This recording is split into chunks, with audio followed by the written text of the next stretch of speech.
Hey guys, welcome back. So in this video I'm going to show you how to connect Rouvy companion.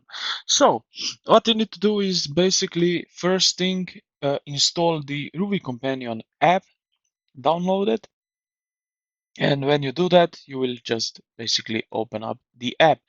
Now what you are going to do is simply you will need basically to put in the same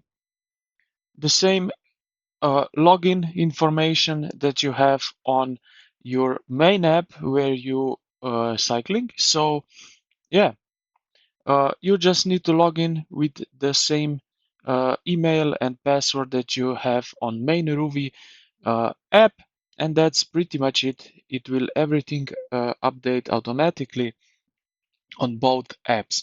So I hope this video helped you out. If you did, consider to like the video and subscribe to the channel.